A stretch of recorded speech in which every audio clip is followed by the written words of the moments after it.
అనకాపల్లి జిల్లా నర్సీపట్నం, మాకవరపాలెం, రోలుగుంట మండలాలతో పాటు నర్సీపట్నం మున్సిపాలిటీలోని మొత్తం 21 మద్యం దుకాణాలకు దరఖాస్తు ఆహ్వానిస్తున్నట్లు Narsipatnam prohibition excise station circle inspector Sunil Kumar తెలియజేశారు.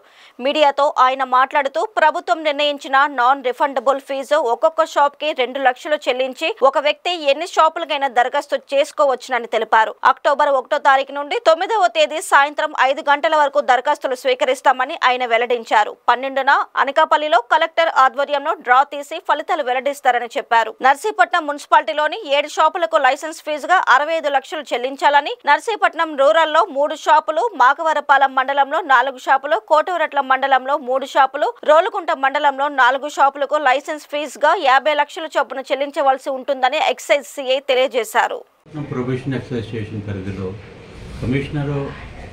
ప్రొహిబిషన్ ఎక్సైజ్ కమిషనర్ అమరావతి వారి ఆదేశాల ప్రకారం ప్రభుత్వం ఇచ్చిన జీవో ప్రకారము అక్టోబర్ 1వ తారీఖు నుండి అక్టోబర్ 9వ తారీఖు వరకు నర్సీపట్నం స్టేషన్ పరిధిలో నర్సీపట్నం మున్సిపాలిటీ, నర్సీపట్నం రూరల్, మాకవరపాలెం, రోలుగుంట, కోటవరట్ల మండలాల్లో 21 ప్రైవేటు షాపులకు మద్యం దరఖాస్తులను కోరడమైనది.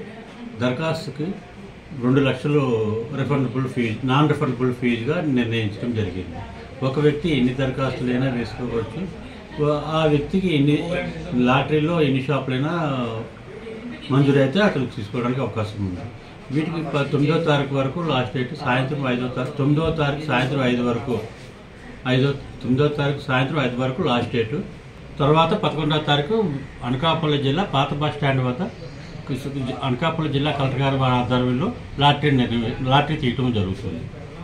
అందరూ ఆసక్తి గల అభ్యర్థులు ఏమైనా డౌట్లు ఉంటే స్టేషన్కి వచ్చి సంప్రదించవలసిందిగా కోరుతున్నారు.